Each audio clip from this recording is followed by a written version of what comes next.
Hola, soy Gerard, el profesor de Microeconomía 1 de Economía de la UB de la Academia Statistics. Antes de empezar con el curso como tal, os quería comentar un par de aspectos sobre el funcionamiento del mismo. En primer término, indicaros que toda la docencia es online, mediante clases grabadas y clases en directo. En las clases grabadas dispondremos de toda la información teórico-práctica necesaria para entender perfectamente la asignatura, todo evidentemente enfocado a cómo nos lo explican en clase y sobre todo teniendo en cuenta cómo os lo preguntan en examen. Eso será fundamental. Además también dispondréis de un modelo de examen resuelto, donde veréis cómo hay que resolver cada una de las preguntas que nos realizan en examen. Luego tenemos clases en directo. En ellas lo que haremos será resolver todas vuestras dudas, así como principalmente resolver muchos exámenes. Cuantos más hagamos, mejor iremos preparados al examen de este año. Tened en cuenta, por favor, que los vídeos grabados podéis visualizarlos hasta un máximo de 3 veces. Cuando queráis, donde queráis y como queráis. Pero un máximo de 3 veces, ya que es un curso de uso individual.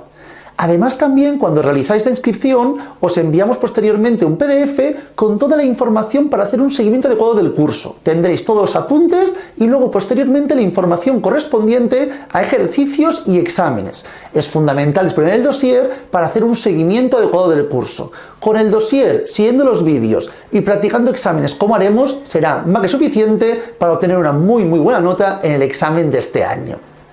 Antes de acabar, por favor, también indicaros que el día del inicio del curso creamos un grupo de WhatsApp formado por todos los alumnos y profesor, en este caso yo mismo, que ahí me encargaré de resolver todas vuestras dudas acerca del funcionamiento del curso, acerca de cualquier duda durante la evaluación continua, cualquier ejercicio, lo que tengáis dudas por ahí, por favor, podéis preguntármelo y estaré siempre a vuestra disposición.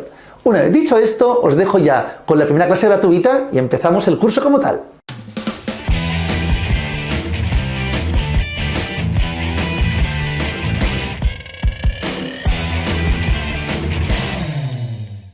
Nos adentramos en la información teórico-práctica de la asignatura.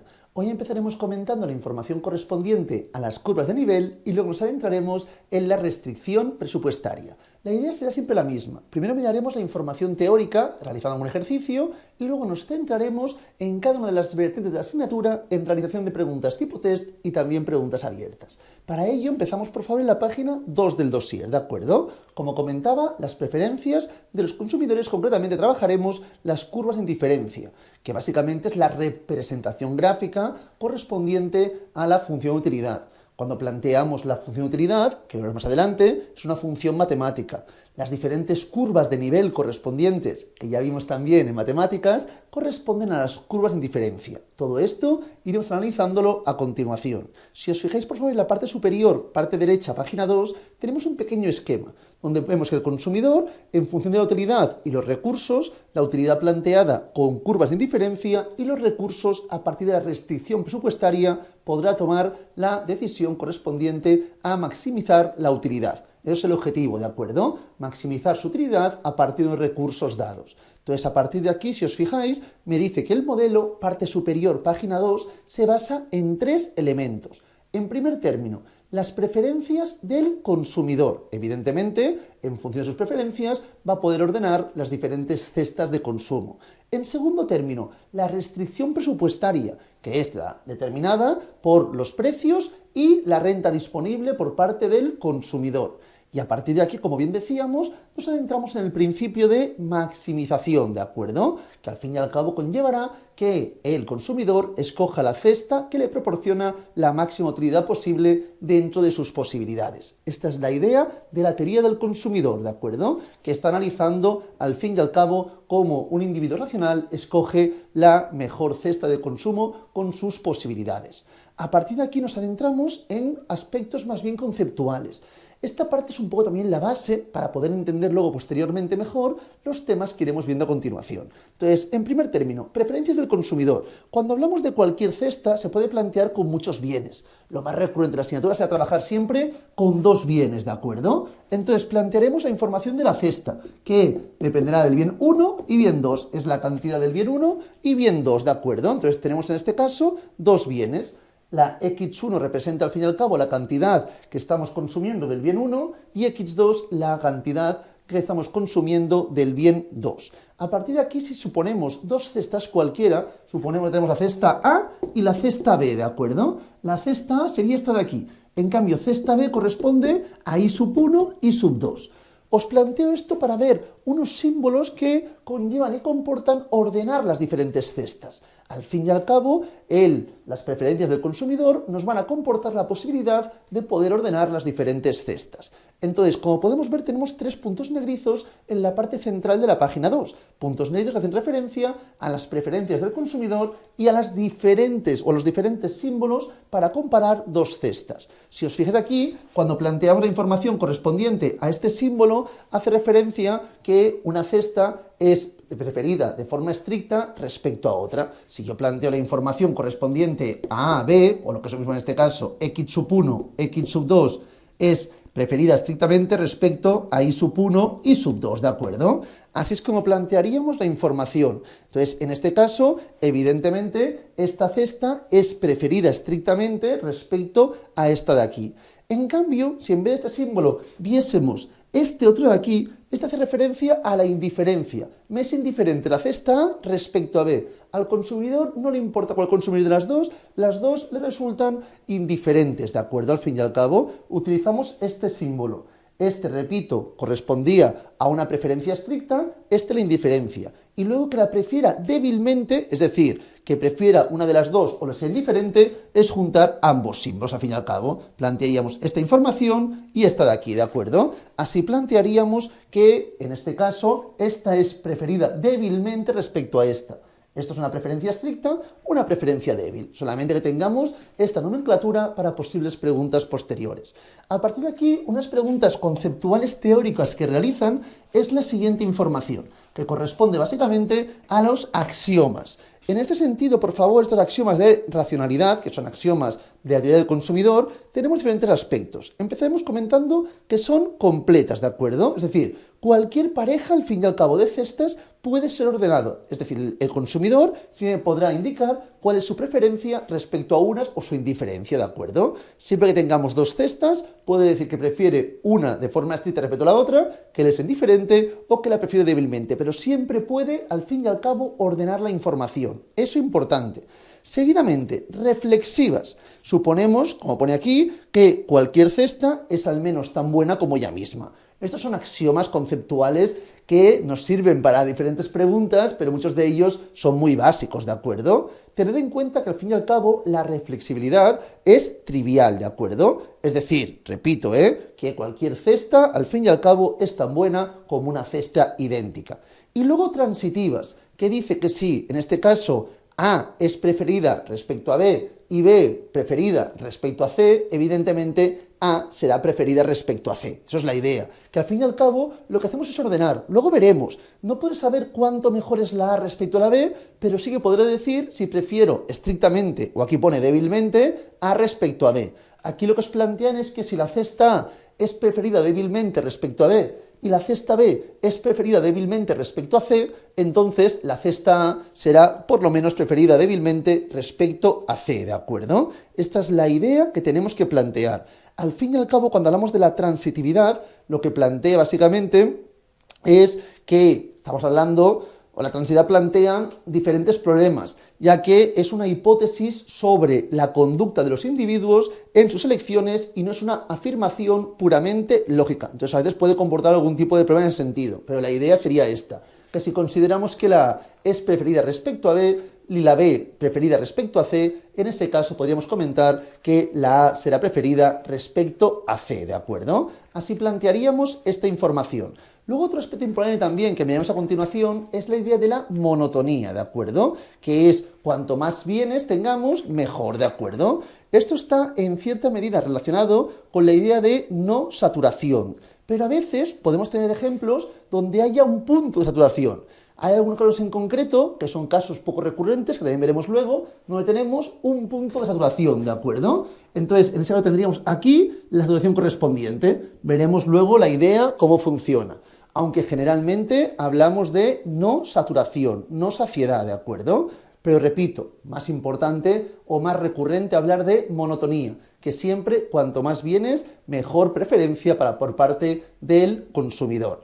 Entonces aquí, si os fijáis, habla de la no saturación, que me dice que más es mejor que menos. Y aquí vemos la información ya de la primera curva de indiferencia. Si os fijáis, tenéis esta información. Esta curva de indiferencia surge a partir de una función de utilidad. Y podemos plantear diferentes curvas de indiferencia en función del valor que estemos dando a la utilidad. Es decir, tendré la función de utilidad en función del bien 1 y el bien 2, ¿de acuerdo? Y lo que haremos será plantear la K correspondiente. Las diferentes Ks nos indicarán las diferentes curvas de indiferencia, partiendo de la función de utilidad indicada. Todo esto voy indicándoos ideas, pero luego cuando lo veamos con tranquilidad, con ejemplos, será muy sencillo, de verdad. Al final es tener claras las ideas. De hoy estamos planteando solamente las curvas de indiferencia. Al fin y al cabo, ahora lo iremos comentando, pero cada curva de indiferencia me da la misma utilidad para el consumidor con las diferentes combinaciones de cestas posibles de bienes, de bien 1, bien 2, ¿de acuerdo? Tenemos el bien 1, bien 2. Esta combinación del bien 1, bien 2 le da al consumidor la misma utilidad, es la misma preferencia que la que le otorga esta cesta de aquí, ¿de acuerdo? Todas las cestas que están dentro de esta curva de indiferencia le aportan la misma, en este caso, preferencia al consumidor. Esta es un poco la idea que estamos trabajando.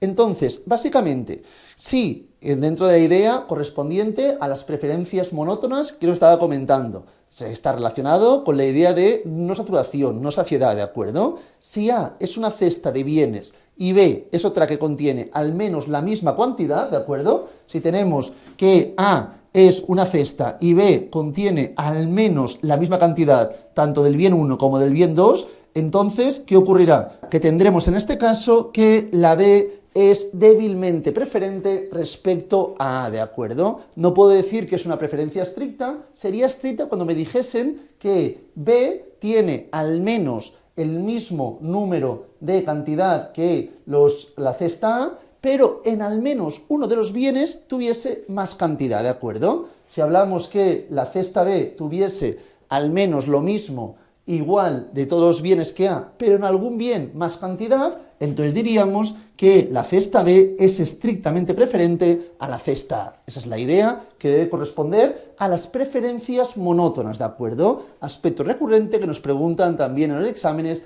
en la parte conceptual teórica. Seguidamente hablamos de la continuidad, por favor, ¿de acuerdo? Entonces, siempre debe ser continua. Como veis, aquí tenéis un ejemplo en la parte izquierda, donde tenemos la curva de indiferencia y un punto que no aparece. Esto no tiene ningún sentido, ¿de acuerdo? Siempre trabajamos con la continuidad, es decir, hablamos de preferencias monótonas, concepto básico, y en segundo término, por favor, hablamos de la continuidad, que es que básicamente afirma que las preferencias no pueden realizar saltos de repente en la dirección de preferencias. No puede haber un espacio dentro de la curva de indiferencia.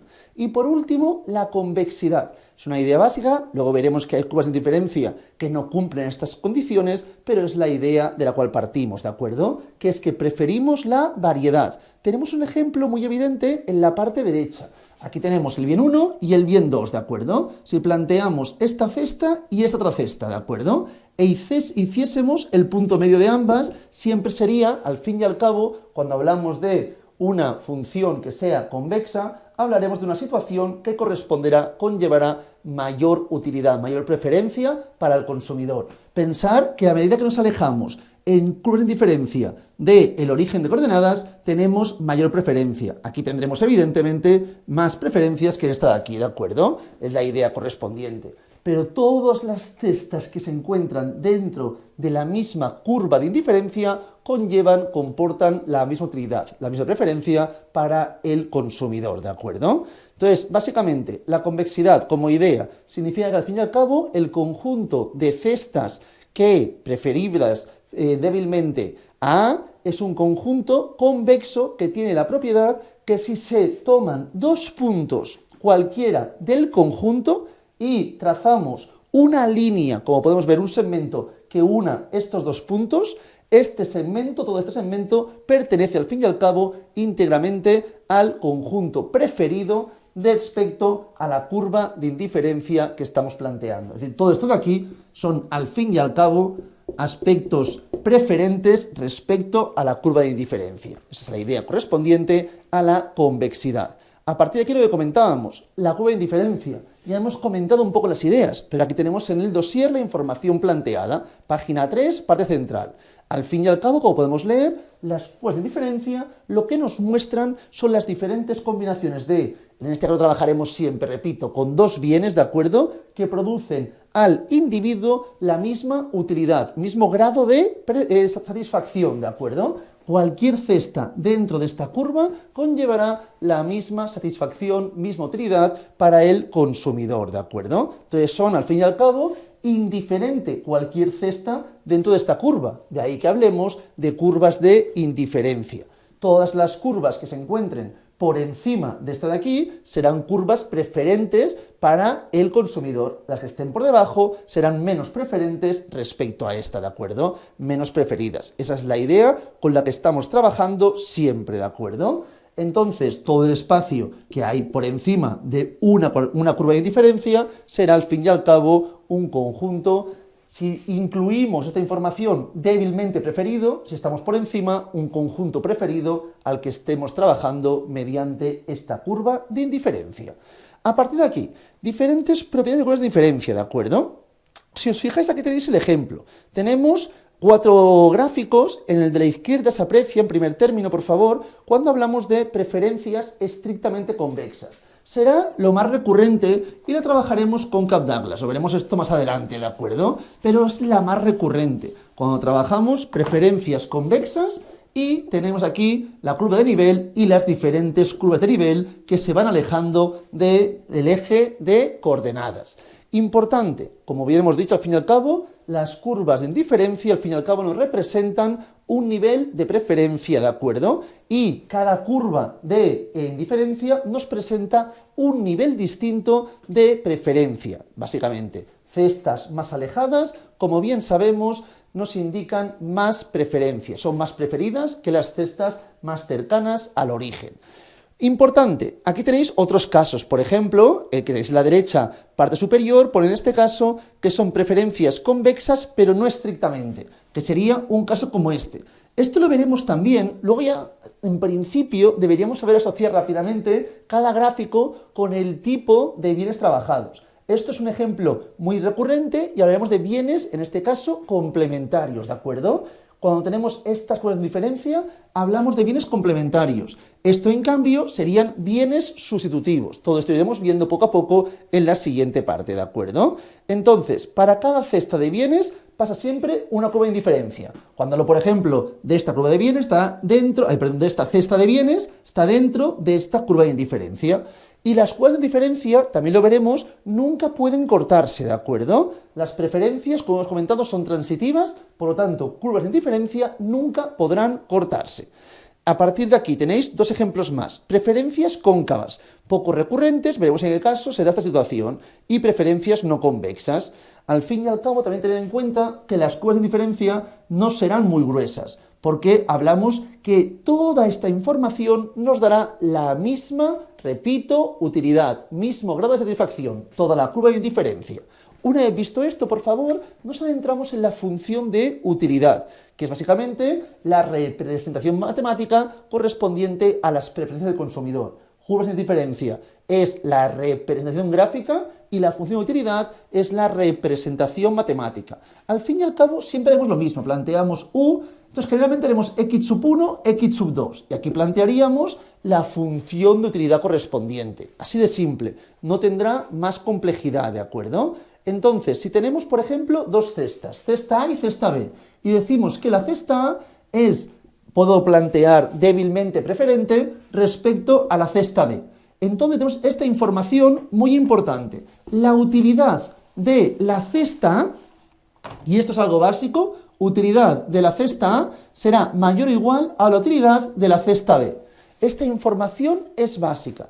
¿Por qué? Pues que quede muy claro que al fin y al cabo la función de utilidad, y esto muy importante, es un concepto no cardinal, solamente ordinal. Es decir, yo puedo decir si la cesta A es mejor que la B, en este caso débilmente preferente, pero no puedo indicar cuánto mejor es, y eso será fundamental, porque entonces nos va a permitir realizar cualquier transformación monótona creciente, ¿de acuerdo? Si yo tengo, por ejemplo, la función de utilidad cualquiera, aquí voy a plantear, por ejemplo, función de utilidad que sea x1 por x2. Esta es una función que veremos luego, de utilidad de Cobb-Douglas, y se caracteriza porque en este caso hablamos sin duda de convexidad. Sería un ejemplo representado como este, ¿de acuerdo? Entonces, a partir de aquí, ¿qué ocurre? Que las diferentes posibles cestas, en función de la cantidad de x1 y x2, me darán una utilidad.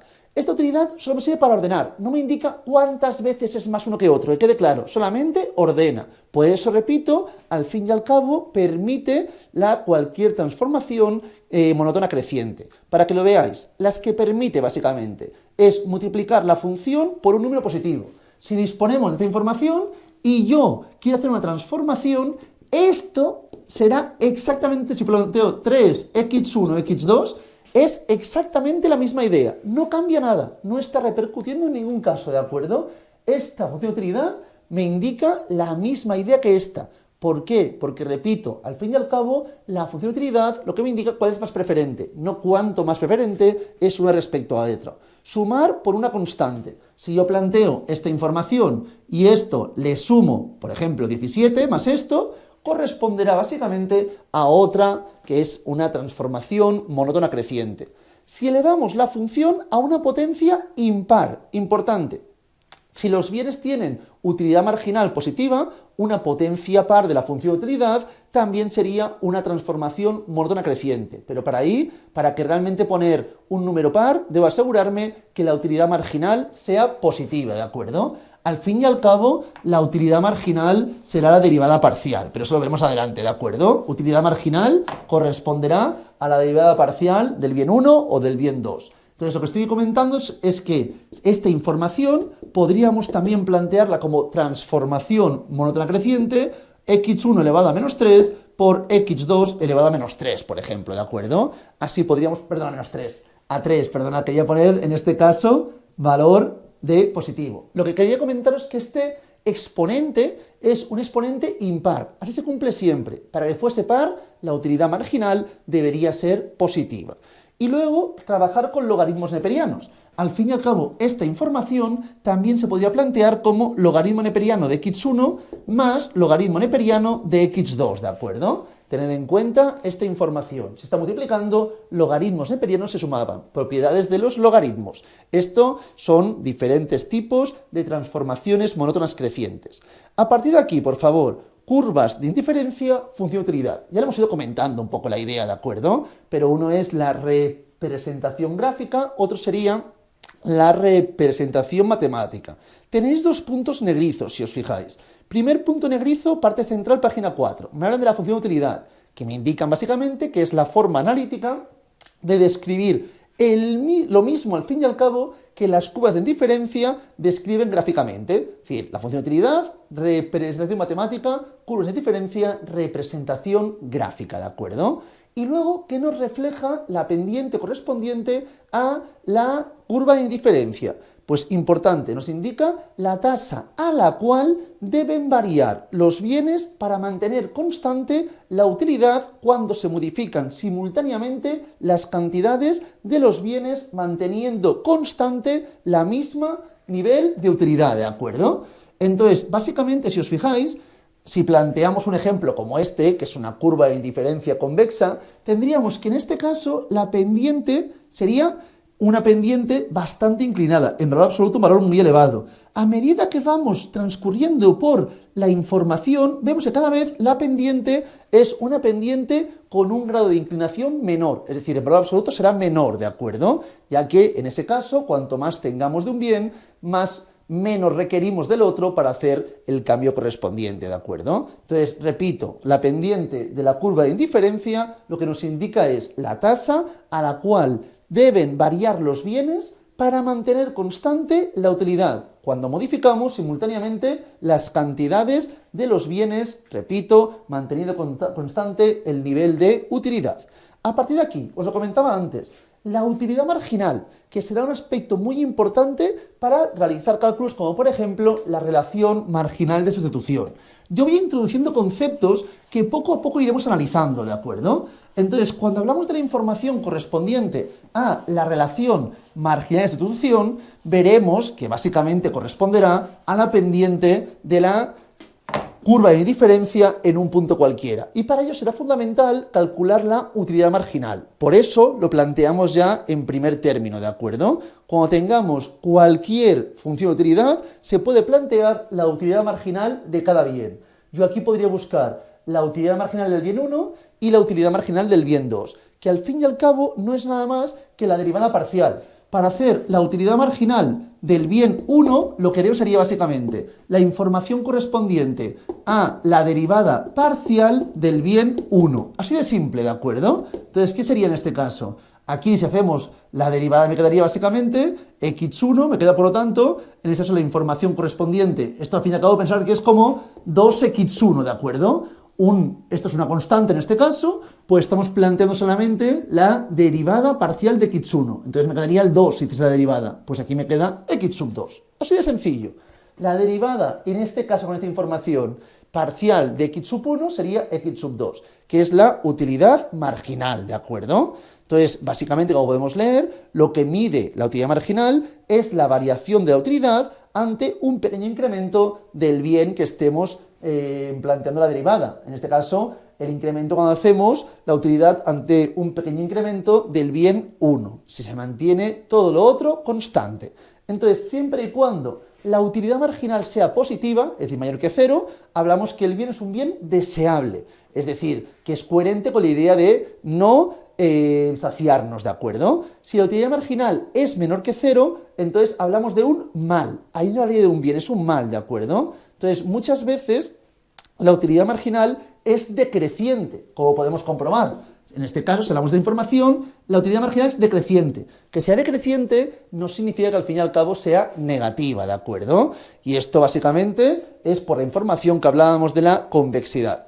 Una vez tenemos esto, tenemos un ejemplo. Calculamos muy rápidamente la información. La utilidad marginal de cada una de estas funciones de utilidad. Mirad, por favor. Primera de ellas, 5x1 más 2x2. Esta básicamente es la información correspondiente, y lo veremos luego, a una función de utilidad correspondiente a sustitutivos perfectos, ¿de acuerdo? Veremos luego que solamente analizando la función de utilidad deberemos saber qué estamos trabajando. Entonces, si tenemos en este caso la información correspondiente a 5x sub 1 más 2x sub 2, la utilidad marginal del bien 1 corresponde ¿a qué? A la derivada parcial de x1, ¿de acuerdo? Entonces, derivada parcial de x1, repito, planteamos la información de esta forma, x sub 1, x sub 2, la función de utilidad, derivada parcial de x sub 1, pues sería básicamente 5, pues esto es 5 y aquí será 0. Y la utilidad marginal del bien 2 sería la derivada parcial del bien 2, ¿de acuerdo? Así es como planteo la información, que sería básicamente 2. No tiene más dificultad. El siguiente, 4x1, x2. Tenemos 4x1 por x2. Esta se la veremos luego, otro ejemplo distinto, correspondiente a una función curva de indiferencia convexa. El anterior no era estrictamente convexa, era una línea, el anterior sería algo como esto, ¿de acuerdo? La representación gráfica. En este caso tenemos una curva de indiferencia convexa estrictamente, ¿de acuerdo? Esto es estrictamente convexo, el otro no lo sería. A partir de aquí, ¿qué ocurre? Aquí, para hacer la derivada parcial de x1 me quedaría 4x2. Si alguien tiene dificultades al realizar las derivadas parciales, que me lo indique y os puedo aportar algún vídeo correspondiente a derivadas parciales. Son muy sencillas, no es una parte que planteen de forma compleja. Luego tenemos x sub 1 elevado a un medio y x sub 2 elevado a un medio, ¿de acuerdo? Entonces, estas son muy típicas. Es captarlas. Al principio puede que un poco nos líe, pero luego de verdad será muy sencillo, ¿de acuerdo? Mirad, esto es una constante, repito. Planteo A, siendo una constante cualquiera, x sub 1 elevado a un medio. Cuando hacemos la derivada, ¿qué hacíamos? Por favor, recordad, planteábamos este un medio, pasa multiplicando, un medio multiplicado por la A, que es la constante correspondiente, por x1 elevado a menos un medio. Entonces, al fin y al cabo me quedaría la A por 1 entre 2, y esta información lo puedo poner en el denominador en positivo, es decir, x1 elevado a un medio. Es decir, que sería A por 1 entre 2 raíz de x, que es la misma idea al fin y al cabo. Por lo tanto, estos, repito, son muy típicos de examen, correspondería básicamente a x2 elevado a un medio por, que es la A correspondiente, esa constante esta, 1 entre 2 x elevado a un medio. Así es como me quedaría la información, ¿de acuerdo? Es decir, que esto se puede plantear como x sub 2 elevado a un medio entre 2x sub 1 elevado a un medio. Así podríamos plantear la información. Aquí el x sub 1 me lo había olvidado. Si planteamos con raíces, pensad que esto es lo mismo que esto. Esto es x sub 1 por x sub 2, ¿de acuerdo? Es la misma idea. Entonces se podría plantear raíz de x sub 2 entre 2 raíz de x sub 1. Como queráis plantear la información. Para hacer la derivada parcial de x sub 2, la idea sería la misma. Plantearíamos esto la constante, x sub 1 elevado a un medio, por 1 entre 2 x sub 2 elevado a un medio. Por lo tanto, me quedaría x sub 1 elevado a un medio entre 2 x sub 2 elevado a un medio. Esta es la utilidad marginal del bien 2. Así es como planteamos la información de tipo de ejercicios. El siguiente, por favor, la D, me dice logaritmos neperianos. Planteamos logaritmo neperiano de x1 más logaritmo neperiano de x2. Recordad, por favor, que al fin y al cabo, dos veces.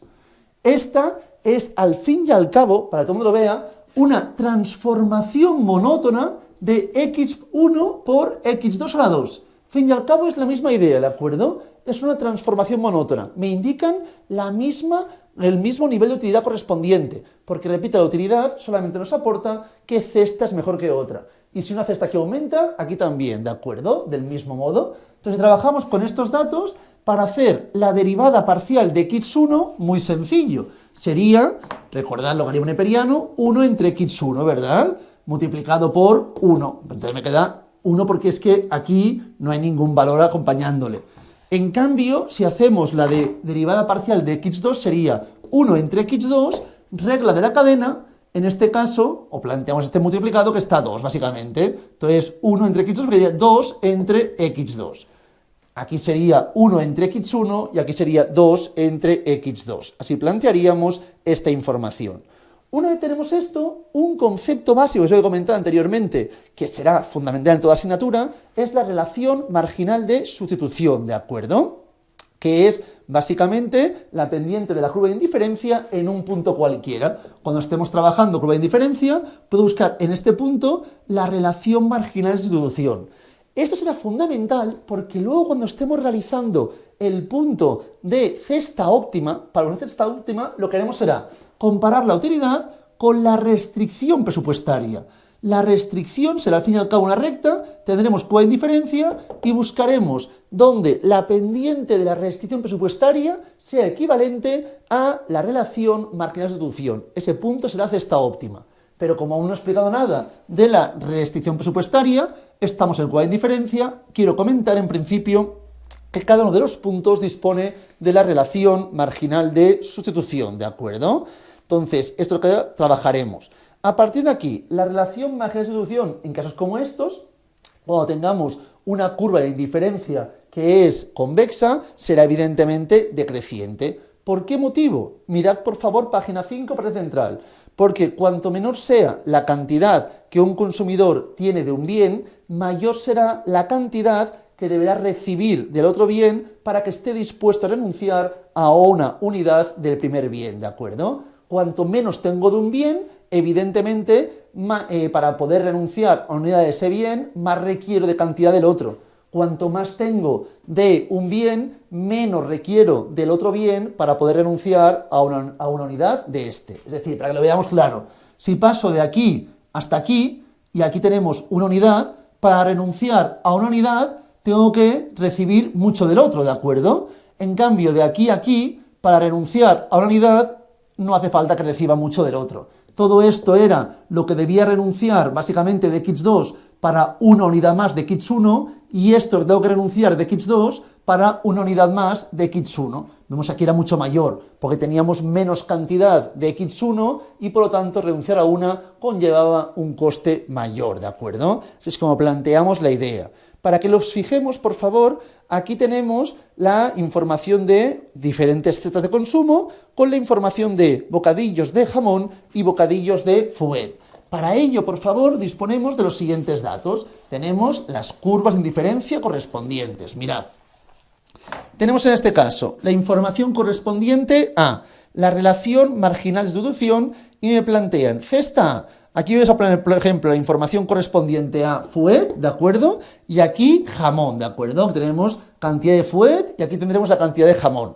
En primer término, en jamón 2 y fuet, aquí tenemos el 2 y aquí tenemos el 30, por ejemplo.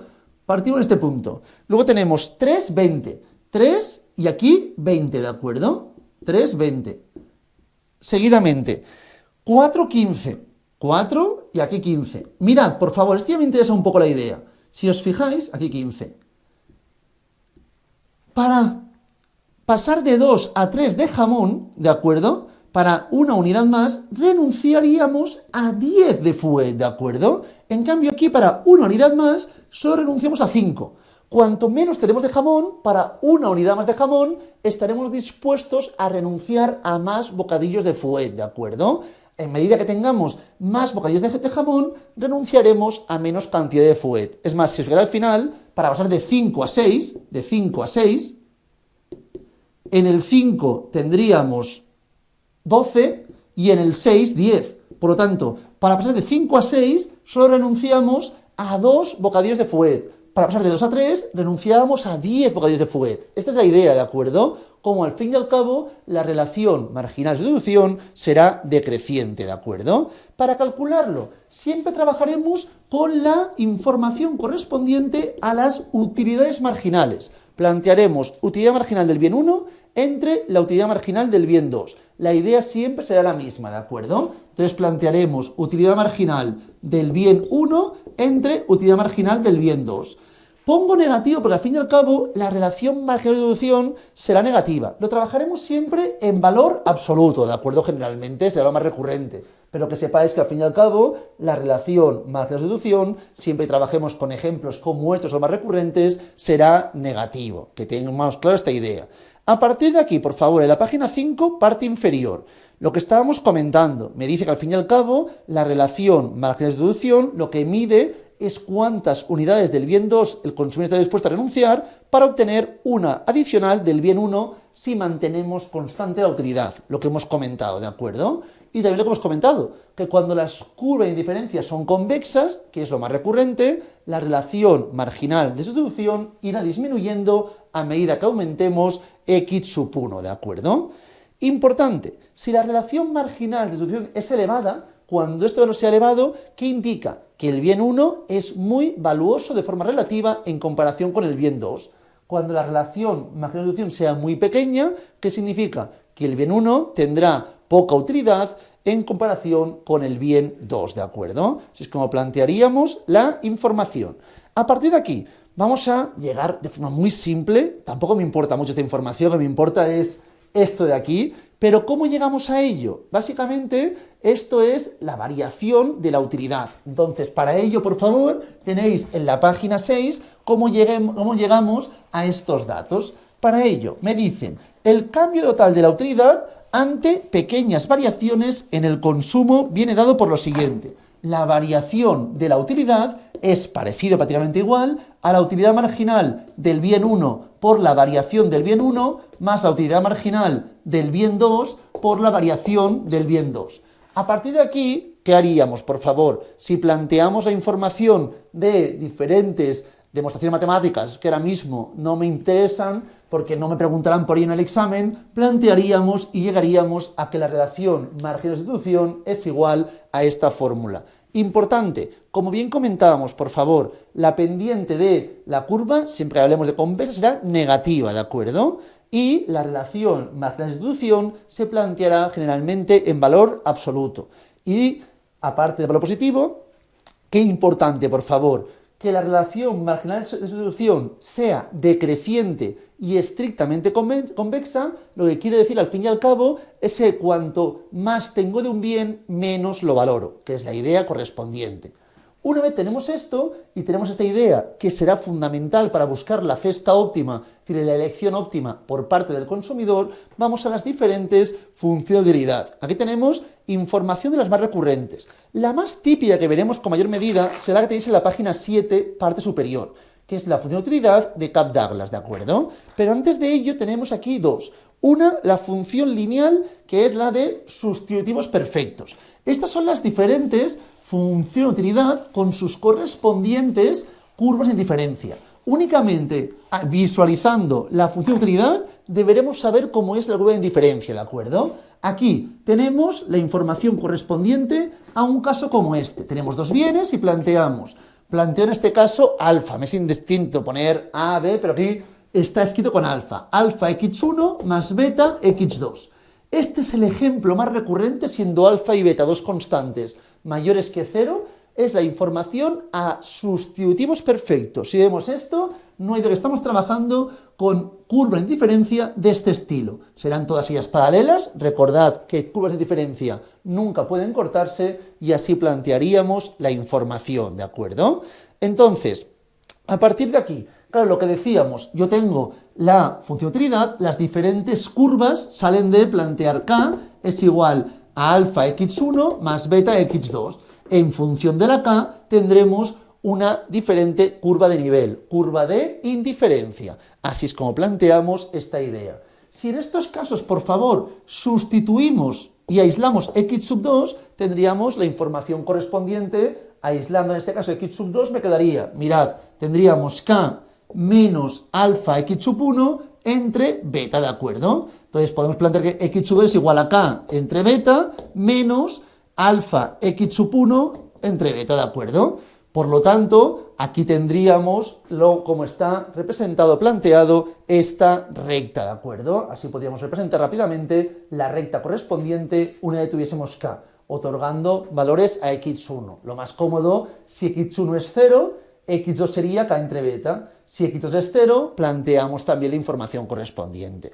Una vez tenemos esto, por favor, vamos a realizar, que en este caso, que quede claro, que cuando trabajemos este tipo de ejercicios, la relación marginal de sustitución en valor absoluto es, como bien sabemos, utilidad marginal del bien 1 entre utilidad marginal del bien 2. Por lo tanto, aquí sería básicamente alfa entre beta. Alfa entre beta correspondería a la relación marginal de sustitución. En este caso es constante, a diferencia de cuando trabajábamos con funciones estrictamente convexas, que no era constante. Esto para sustitutivos perfectos. La utilidad de Ventif, cuando hablamos de complementarios perfectos, ¿de acuerdo? Si estamos hablando de complementarios perfectos, en este caso tendremos siempre la misma información, muy visual y muy rápido de entender, ¿de acuerdo? Tendremos en este caso alfa x1 y beta x2. Así es como se vería representado. Y siempre, en este caso, corresponde a forma de L, al fin y al cabo. Así es como representamos la información correspondiente a las curvas de indiferencia, ¿de acuerdo? Siempre se plantean igual, ¿de acuerdo? El punto eficiente, al fin y al cabo, será alfa x1, beta x2, ¿de acuerdo? Y a partir de aquí, por favor, indicar que alfa y beta nos están indicando, al fin y al cabo, cuánto vale cada bien dentro de la utilidad indicada, ¿de acuerdo? Es decir, la proporción de consumo sale igualando estas contribuciones. Al fin y al cabo, por favor, cuando estamos trabajando ese tipo de ejercicios, ¿qué quiere decir? Que el consumidor quiere beta unidades de x1 para cada alfa unidades de x2, ¿de acuerdo? Importante, repito, el consumidor, esto básicamente, si planteamos esta información, tendríamos x1 entre x2 es igual a beta entre alfa. Por lo tanto, repito lo que comentaba, el consumidor quiere beta unidades de x1 para cada alfa unidades de x2. Es una parte que a veces nos cuesta, pero que esto debemos plantear desde el principio. Una vez tenemos esto, vemos aquí las diferentes curvas de indiferencia. Entonces, la relación marginal de sustitución. Si os fijáis, por favor, en este caso, en valor absoluto, la relación marginal de sustitución en el vértice no está definida. En el vértice no está definida. Cuando estamos en el tramo vertical sería infinito. En el tramo vertical sería infinito. No definida, y en el tramo horizontal sería 0, ¿de acuerdo? Entonces tenemos que en este caso es infinito en el vertical, 0 en horizontal, y aquí, que es básicamente la información de los puntos más congruentes, decimos que no está definida la restricción, la relación marginal de sustitución. Estos serían los puntos eficientes correspondientes, ¿de acuerdo? Vamos a la más recurrente, Cobb-Douglas, función de utilidad que veremos en mayor medida, ¿de acuerdo? que es siempre lo mismo. Tenemos en este caso x sub 1 elevado a alfa por x sub beta, x sub 2 elevado a beta. Entonces, siempre la misma idea. Para plantear la relación marginal de... Perdón, que estaba haciendo todos aquí. Voy a continuar igual, haciendo lo mismo. Teníamos alfa x sub 1 más beta x sub 2. Voy a continuar para que todo el mundo lo vea bien, ¿de acuerdo? Entonces, voy a hacer aquí Capdouglas. Y luego ya los siguientes los haremos aparte. Ahí sería Capdouglas x sub 1, x sub 2 y hacemos x sub 1 elevado a alfa por x sub 2 elevado a beta, ¿de acuerdo? Entonces, la relación marginal de sustitución en valor absoluto. Aquí tenemos las diferentes curvas de indiferencia. Son todas ellas iguales, cuanto más se alejen del origen de coordenadas, tenemos mayor utilidad, mayor satisfacción por parte del consumidor. Para hacer la relación marginal de sustitución haremos siempre lo mismo, que sería en el numerador la utilidad marginal del bien 1 y en el denominador la utilidad marginal del bien 2. Recordemos, por favor, ¿cómo sería la utilidad marginal del bien 1? Sería la derivada parcial del bien 1. Entonces sería x2 beta por, en este caso, alfa, todo ello multiplicado, por x1 alfa menos 1. Así es como planteamos la utilidad marginal del bien 1, ¿de acuerdo? Entonces me quedaría x sub 2 elevado a beta por alfa por x sub 1 elevado a alfa menos 1. Y en el denominador lo mismo. Plantearíamos esto es una constante por el exponente pasa multiplicando x sub 2 elevado a beta menos 1, ¿de acuerdo? A partir de esta información, ¿qué ocurre, por favor? Que, si os fijáis, esto equivale a lo siguiente. Puedo, si queremos, el alfa y el beta, lo puedo sacar fuera. Y me quedaría x sub 2 elevado a beta por x sub 1 elevado a alfa menos 1 entre x sub 1 elevado a alfa por x sub 2 elevado a beta menos 1. Mirad, esto lo puedo pasar hacia el denominador planteando aquí un negativo y esto hacia el numerador planteando un negativo. Que esto no nos liemos, por favor. Si yo tengo x elevado a menos 3, esto es igual a plantear 1 entre x3. Por lo tanto, esto pasa al denominador planteando un menos 3 al fin y al cabo, ¿de acuerdo? Esta es la idea correspondiente. Por lo tanto, ¿qué ocurre? Que aquí me quedaría alfa beta, lo dejo aparte para que sea más visual aún, y aquí me quedaría x2 elevado a beta, todo ello, en este caso, multiplicado por x2 elevado a menos beta menos 1, ¿de acuerdo? Y en el denominador, x1 elevado a alfa por x1, que está de aquí, elevado a menos alfa menos 1.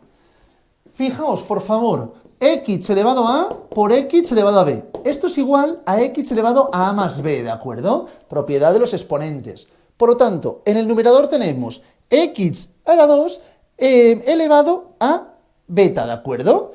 Y todo ello por la información de x a la 2 elevado a menos beta menos 1. Menos beta menos 1 sería menos beta, me quedaría menos beta más 1 al fin y al cabo. Esto sería menos beta más 1, ¿de acuerdo? Por lo tanto, esto es igual a x a la 2 elevado a beta más todo esto, más menos beta más 1. Por lo tanto, beta con menos beta se va, me quedaría x a la 2. Por lo tanto, todo esto de aquí es equivalente a x a la 2. Y lo mismo ocurriría en el denominador, que me quedaría x a la 1 elevado a alfa menos alfa más 1. Por lo tanto, x a la 1. Todo esto de ahí correspondería, al fin y al cabo, a alfa multiplicado por x a la 2 beta entre beta por x a la 1 alfa. Así es como plantearíamos la información correspondiente a la relación marginal de sustitución. Si he dicho b, perdonad, hacía referencia a beta. Entonces planteo b y aquí cuando hablamos de beta es como planteamos la información, ¿de acuerdo? Entonces tendríamos que esta de aquí sería la relación marginal en sustitución en valor absoluto para cuando trabajemos con Capdouglas, ¿de acuerdo? Así plantearíamos esta información. Relación marginal de sustitución sería en este caso a alfa x sub 2 elevado a beta entre beta x sub 1 elevado a alfa. Importantísimo, hemos visto cómo aquí se calcula la relación marginal de sustitución, que es constante. Aquí en función estábamos en la parte vertical, horizontal o en el vértice estaba definida de una forma u otra, y aquí irá cambiando en cada punto de la curva de indiferencia. A partir de aquí, comentaros por favor la función, que es genérica ahora mismo, de elasticidad de sustitución constante. Esta información, a partir de esta función que ahora explicaremos, surgen estas tres. Por eso voy a explicar aquí en un segundo, para que veáis cómo están relacionadas estas tres con la función correspondiente a elasticidad de sustitución constante. Mirad, por favor, en este caso plantearíamos esta función, que básicamente sería la utilidad de x1, x2, como siempre, es igual en este caso a alfa x1, y aquí planteamos la información correspondiente a gamma, y gamma en este caso planteamos dividido entre gamma más beta, multiplicado por x sub 2 elevado a gamma entre gamma. Así es como plantearíamos esta función. A partir de aquí, por favor, en el supuesto que gamma fuese 1. Si gamma fuese 1, ¿qué tendríamos? Pues evidentemente la información correspondiente a la función de utilidad de sustitutivos perfectos, ¿de acuerdo? Tendríamos esta información. En el supuesto que la información correspondiente a gamma fuese básicamente 0, en este caso, si fuese 0, tengo aquí 0, perdón, 0, 0, en este caso, plantearíamos la información correspondiente a logaritmos neperianos. Entonces me quedaría alfa logaritmo neperiano de x1 más beta logaritmo neperiano de x2. Por lo tanto, al fin y al cabo, esto, como bien sabemos, no es nada más que una transformación monótona creciente de esto de aquí, x1 alfa por x2 beta, ¿de acuerdo? Por lo tanto, en el supuesto que gamma fuese 0, estaríamos hablando de la información correspondiente a Capes-Douglas. Y en el supuesto que gamma fuese menos infinito, si la gamma fuese menos infinito, ahí estaríamos hablando de un ejemplo que ahora mismo no voy a demostrar, que correspondería a complementarios perfectos. Entonces, si gamma es 1, hablamos en este caso de sustitutivos perfectos, si gamma es 0, Capes-Douglas, y si gamma fuese menos infinito, estaríamos hablando de complementarios perfectos. Que tengamos esta idea por si acaso, para entender bien la relación de la función de elasticidad de sustitución constante con estas tres funciones de utilidad. Seguidamente, casos un poco excepcionales. Si hablamos de un bien neutral, ¿de acuerdo? Que al consumidor este bien le es completamente indiferente. No me aporta ningún beneficio y tampoco nada negativo, ¿de acuerdo? Voy a borrar ya las más recurrentes que estas de aquí y ahora voy a plantear de forma adicional esta información. Mirad, en este caso, por favor, ¿qué tendríamos? Los siguientes datos. Tenemos la información correspondiente a neutral. Entonces tendríamos la función de utilidad de x1, x2, imaginemos que el bien 2 es neutral, tendríamos alfa x1 y el bien 2 no me aportaría ningún tipo de utilidad, ¿de acuerdo? Entonces sería 0 x2. Al fin y al cabo, tendríamos en un caso como este la información correspondiente a unas líneas completamente verticales. Aquí tenemos el bien neutral y aquí el bien correspondiente a x1, ¿de acuerdo? Entonces no me aportaría ninguna información de utilidad del bien 2, por eso lo planteamos de esta forma. Si el que fuese neutral fuese el 1, tendríamos esta información.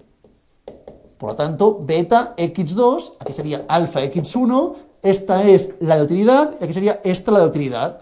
Aquí tendríamos que el 1 sería el neutral, ¿de acuerdo? Y me quedaría algo como esto. Así me plantearíamos la información correspondiente a la utilidad, ¿de acuerdo? A las curvas de indiferencia. Y luego tenemos también la función de utilidad cuasilineal, que es no homotética, ¿de acuerdo? Cuando hablamos de homotética, básicamente, hablo que si ampliamos una cesta en la misma proporción, la valoración relativa no cambia. Entonces, en este tipo de ejercicios haremos siempre lo mismo. Cuando trabajemos con cuasilineales, tendremos x sub 1, x sub 2. Tendremos la función de el bien 1 más la información correspondiente a beta x sub 2, ¿de acuerdo? Entonces, solo tendremos esta información, el bien 1, en una función, sea cual sea en ese caso. Así es como plantearíamos este tipo de ejercicios. Y la relación marginal de sustitución será siempre lo mismo. Claro, en el numerador, la utilidad marginal del bien 1. que será básicamente la derivada del bien 1. Y en el denominador, derivada parcial del bien 2 será beta. Entonces siempre será la misma información al fin y al cabo, ¿de acuerdo? Así es como plantearíamos este tipo de ejercicios, o que son función cuasi lineal, con la relación marginal de sustitución correspondiente. Y por último tenemos cuando hablamos de un mal, que un mal al fin y al cabo es algo que al consumidor evidentemente le desagrada. Entonces esto evidentemente está violando el axioma de deseabilidad, pero aún así tenemos la información correspondiente. Mirad, en este caso si hablamos que el bien 2 es un mal, ¿de acuerdo? Si el bien 2 fuese un mal, ¿qué tendríamos? Pues x sub 1, puedo poner alfa si quiero, menos, en este caso, beta x sub 2, porque es un mal, ¿de acuerdo? Disminuye la utilidad correspondiente. Si este es un mal, entonces tendríamos funciones como esta así, ¿de acuerdo? En cambio, si el mal fuese el bien 1, tendríamos la información de beta x sub 2 menos alfa x sub 1, ¿de acuerdo? Esta sería la función de utilidad. Y en este caso tendríamos que el bien 1 sería un mal, ¿de acuerdo? Entonces plantearíamos de esta forma la información. Así es como plantearíamos la información correspondiente. Importante, cuando un bien x1, en este caso es un bien, ¿qué ocurre? Que la utilidad marginal del bien 1 será evidentemente positiva. En este caso, x2 tendrá utilidad marginal negativa, porque hablamos de un mal, ¿de acuerdo? Por lo tanto, como la relación marginal de sustitución en valor absoluto sabemos que es la utilidad, bueno, voy a plantearlo sin valor absoluto ahora mismo, la utilidad marginal del bien 1 entre la utilidad marginal del bien 2, y en este caso tendríamos que esto sería positivo y esto de aquí sería en este caso negativo, ¿verdad? En este caso, y esto siempre se plantea el negativo, ¿qué ocurrirá? Que me quedaría que la relación marginal de sustitución será positiva, como podemos comprobar. Será positiva en este caso, ¿de acuerdo? Y aquí lo mismo, en este caso de aquí tendríamos información que la utilidad marginal del bien 1 sería negativa y la del bien 2 sería positiva. Entonces tenemos negativo, sería que la relación marginal de sustitución sería positiva, ya que la pendiente que está cortando la curva de indiferencia tiene pendiente positiva. La tangente de la recta que corta la curva de indiferencia tiene, en este caso, pendiente positiva. Toda esta información, por favor, la tenemos aquí en la parte inferior de la página 8. Tenemos los diferentes casos que hemos trabajado, ¿de acuerdo? Cómo se plantea en cada caso, la forma de las curvas, la función típica, la relación marginal de sustitución y también, básicamente, cuando hablamos del óptimo, donde se encuentra el óptimo correspondiente. En el neutral, no os lo he comentado, pero es muy visual, ¿de acuerdo? En el caso correspondiente a cuando teníamos el bien 2 era el neutral, teníamos algo así, la relación marginal de sustitución, que ya lo hemos comentado anteriormente, dentro de la idea también de complementarios perfectos, sería infinito. Recordad que cuando trabajábamos complementarios perfectos, aquí era infinito, aquí era 0 y aquí no estaba definida. Pues cuando esté así, relación marginal de sustitución sería infinito. En valor absoluto es siempre, recordad. Y entonces, en este caso, planteamos que si el bien neutral fuese el 1, tendríamos que la relación marginal de sustitución correspondería básicamente a 0, ¿de acuerdo? Así es como planteamos esta idea. Este cuadro, página 8, es bastante ilustrativo, nos sirve para entender mejor la información, y a partir de aquí tenemos diferentes preguntas, tipo test y abiertas, ¿de acuerdo? De las preguntas tipo test, si hay alguna pregunta que nos cueste más, podéis decírmelo. Haremos una cosa, para la siguiente clase comentaremos algunas de ellas, ¿de acuerdo? En la página 9, parte derecha, realizaremos el ejemplo 1, el ejemplo 2, ¿de acuerdo? Y también realizaremos la información correspondiente al ejemplo 6. Y, además de estos ejemplos, el 1, el 2 y el 6, también realizaremos, por favor, la información de todo el ejercicio 1, donde comentaremos las diferentes representaciones gráficas y qué tipo de bienes estamos hablando. Esto, por favor, realizarlo para la siguiente clase. Para no perder tiempo y explicarlo sin que lo hagáis hecho, prefiero ir a la siguiente información, que es ya la restricción presupuestaria, ¿de acuerdo? Os introducimos también este concepto que es primordial. Y la siguiente clase la empezaremos resolviendo los ejemplos que acabo de comentar. Si hubiese más dudas de preguntas tipo test, me las podéis preguntar sin compromiso, siempre por el grupo de WhatsApp o si preferís en la clase en directo. Una vez visto esto, ahora vamos a comentar la información correspondiente a la restricción presupuestaria. Aquí básicamente tenemos la siguiente idea. Hasta ahora teníamos las diferentes curvas de indiferencia. Evidentemente, cuanto más se alejaban del origen, nos aportaban mayor utilidad, mayor satisfacción. Pero claro, si pensamos así, yo cogería la que esté más alejada. Pero yo tengo unas limitaciones, ¿verdad?, en función de mi renta y en función también de los precios de mercado. Por lo tanto, aquí tenemos que dibujar y plantear la restricción presupuestaria, que corresponderá generalmente a una línea, en este caso, que irá de un punto hasta otro punto. Aquí es cuando todo, si tenemos el bien 2 y aquí el bien 1, esto corresponderá a cuando toda nuestra renta la gastamos en el bien 1, tendríamos renta entre precio del bien 1. Aquí todo, evidentemente toda la renta, iría para consumir únicamente el bien 1. Y aquí toda la renta, si planteamos M entre P sub 2, iría para consumir únicamente el bien 2. La información de la pendiente, es en negativo evidentemente, es precio bien 1 entre precio bien 2. Todo eso lo comentaré ahora mismo. Solamente quiero que viésemos visualmente el gráfico correspondiente a la restricción presupuestaria. Lo que haremos será buscar la información correspondiente a cuando la pendiente de la restricción presupuestaria sea igual a la relación marginal de sustitución. Y eso tendremos la cesta óptima, ¿de acuerdo?, para el consumidor. Al fin y al cabo, en primer término, página 11, parte superior. Cuando hablamos de la restricción presupuestaria, lo que hace básicamente es describir las combinaciones de bienes que puede comprar el consumidor debido a un ingreso, una renta disponible y con unos precios determinados. Todo esto básicamente es lo que son las cestas que el consumidor puede consumir. Evidentemente, si yo consumo toda mi renta, estoy en esta recta, pero todo esto son posibles cestas que al fin y al cabo puede consumir el consumidor, ¿de acuerdo? Planteamos siempre la información. Para plantear la restricción presupuestaria plantearíamos que la renta debe ser mayor o igual a P sub 1 x1 más P sub 2 x2. Es decir, que evidentemente la renta que tengamos debe ser mayor a lo que nos gastamos en ambos bienes. Podríamos añadir aquí 3, 4, 5 bienes, pero trabajaremos siempre esta asignatura con 2 bienes, que es lo más recurrente, lo que tiene más sentido. P sub 1 por X sub 1, al fin y al cabo, es la cantidad de dinero que gasta el consumidor en el bien 1, y P sub 2 X2 es la cantidad que gasta el consumidor en el bien 2, ¿de acuerdo?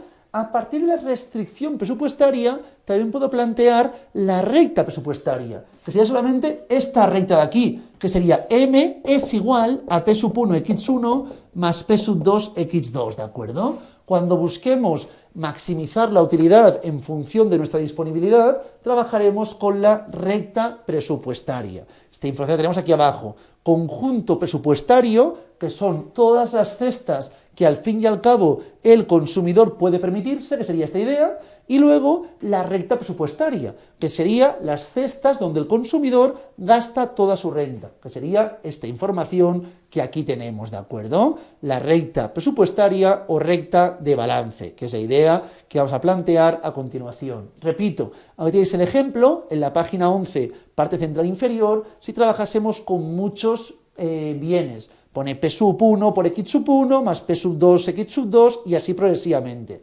Pero nosotros trabajaremos siempre con la información únicamente de 2 bienes o servicios, que es lo más recurrente. A partir de aquí, por favor, tenemos la recta presupuestaria.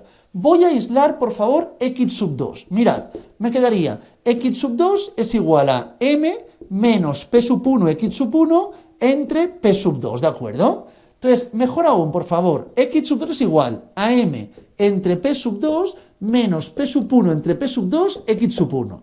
Y esto me importa mucho, porque es la recta presupuestaria. Recordad que teníamos, por favor, a veces planteabais, Y es igual a A más BX, ¿de acuerdo? O Y es igual a M más NX, me es indistinto. La A o la M es la ordenada al origen, y la B es la pendiente, básicamente, de la recta.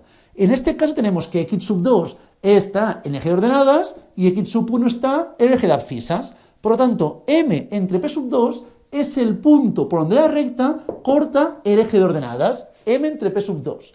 P sub 1 entre P sub 2 es la pendiente, que en este caso es negativa, como bien sabemos, ¿de acuerdo?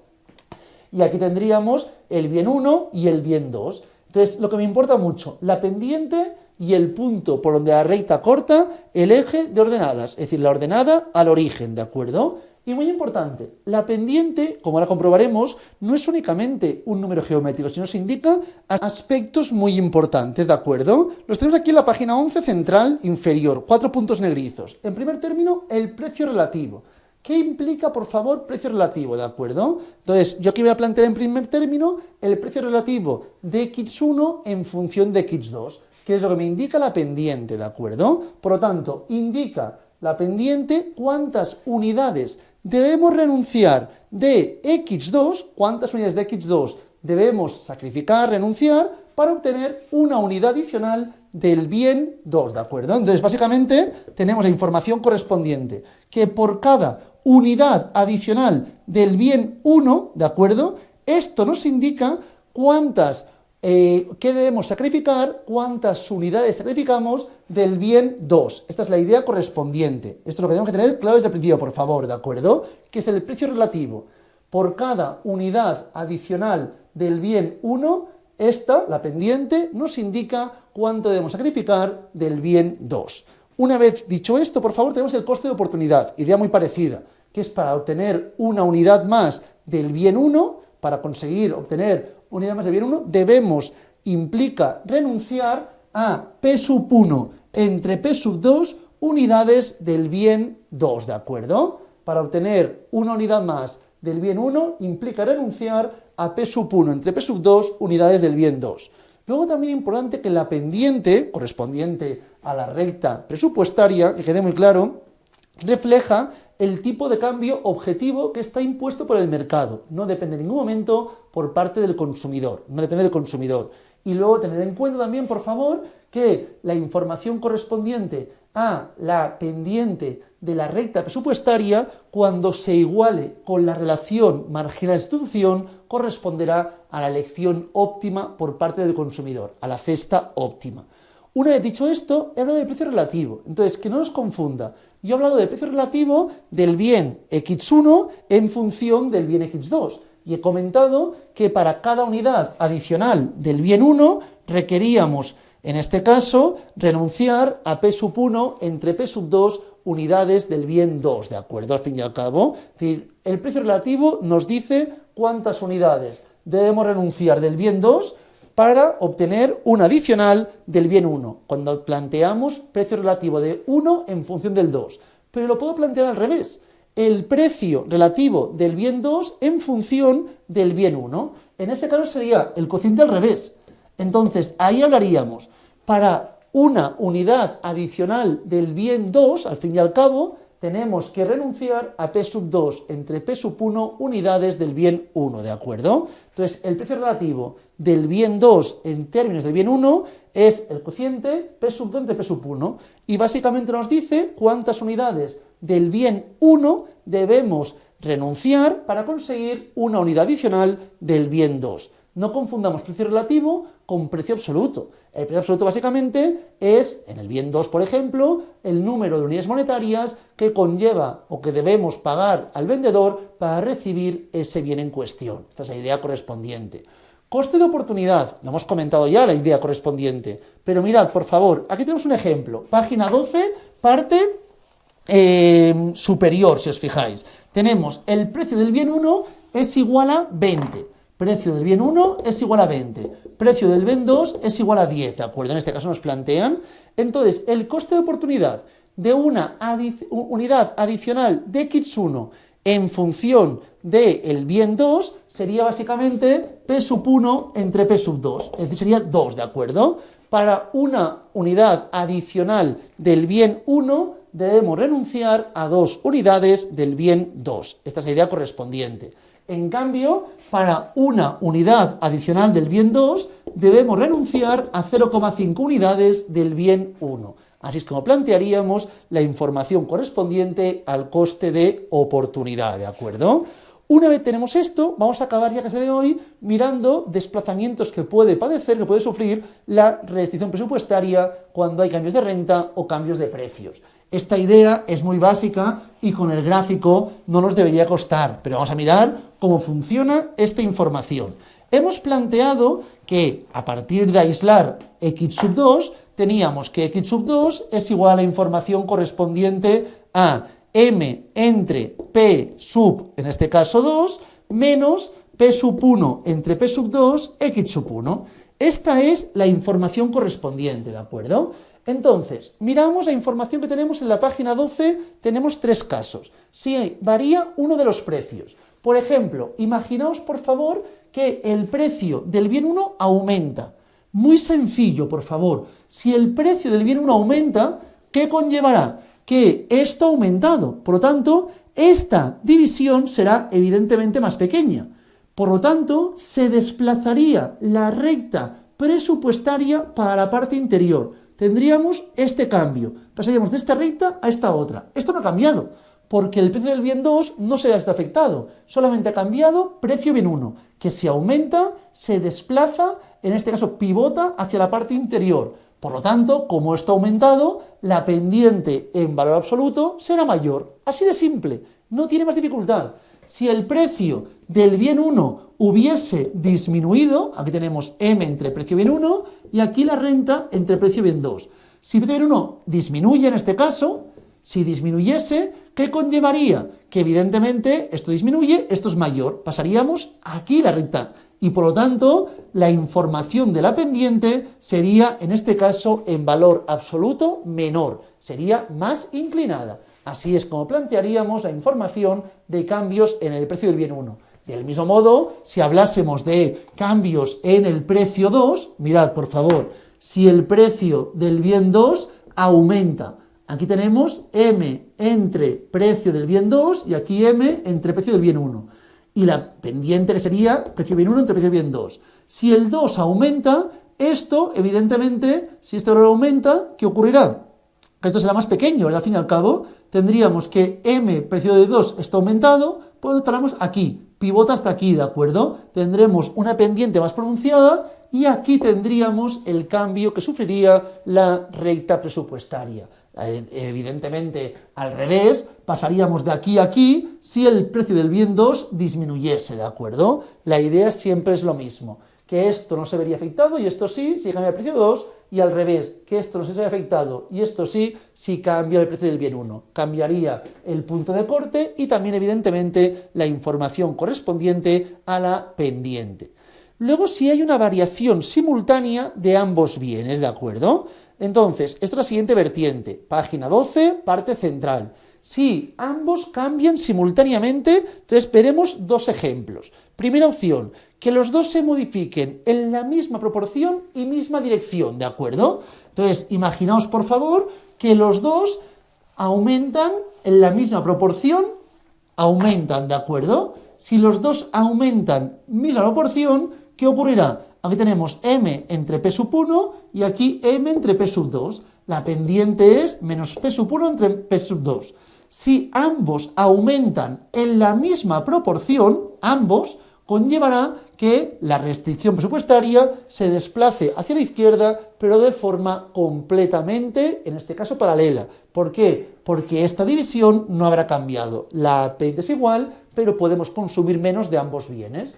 Si ambos precios disminuyesen en la misma proporción, al revés, se desplazaría a la derecha, podríamos consumir más de ambos bienes, pero la pendiente no se habría visto modificada, ¿de acuerdo? Esto muy importante, lo que está influido son los precios relativos, no los precios absolutos. Y por último, en este caso también de la variación simultánea precio 1 y precio 2, hemos visto el primer ejemplo, el segundo ejemplo, si uno de los precios aumenta y el otro disminuye. Claro, aquí pueden darse 1000 situaciones distintas. Imaginaos lo que están comentando, que en este caso tenemos esta información, esto es m entre p sub 1 y aquí tenemos m entre p sub 2, menos p sub 1 entre p sub 2, y ahora imaginad que el precio del bien 1 aumenta y el precio del bien 2 disminuye. Como este aumenta, esto se desplazará para aquí, y en cambio el precio del bien 2 ha disminuido, va para aquí. Entonces tendremos esta información. Evidentemente, esto disminuye, esto aumenta. En valor absoluto, la pendiente tiene más pendiente, evidentemente, está más inclinada. Y veríamos cómo este sería el nuevo punto y nuevo punto de corte. Pasaríamos de esta recta hasta esta otra recta. No tiene mayor dificultad, ¿de acuerdo?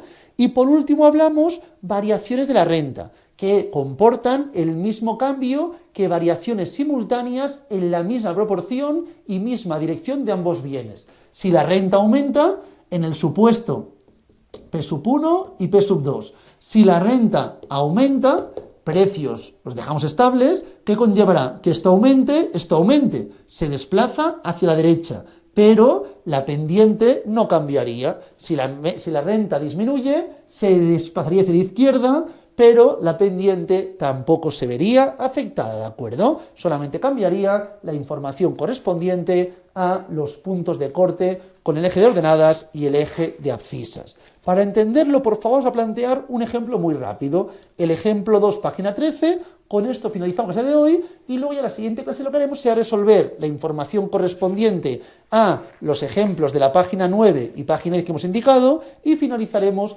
restricción presupuestaria y nos adentraremos en la elección óptima por parte del investigador.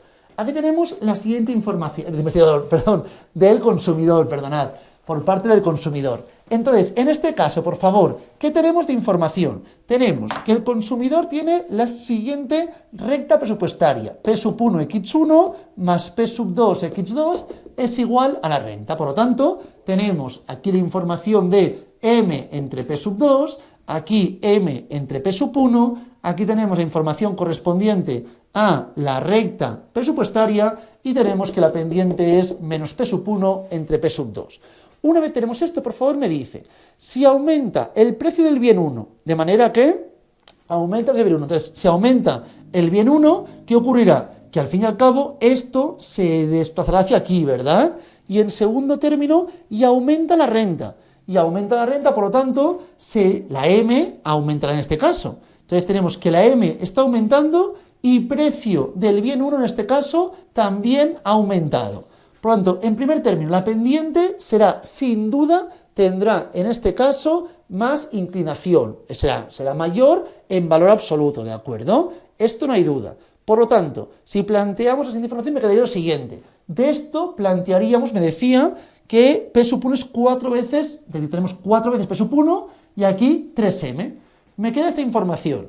Por lo tanto, este punto de aquí sería ahora mismo 3M entre 4 P1, ¿de acuerdo? Por lo tanto, estaría por aquí, por el 3/4 ha disminuido, al fin y al cabo es 0,75 de la información original. Por lo tanto, habrá disminuido algo segurísimo.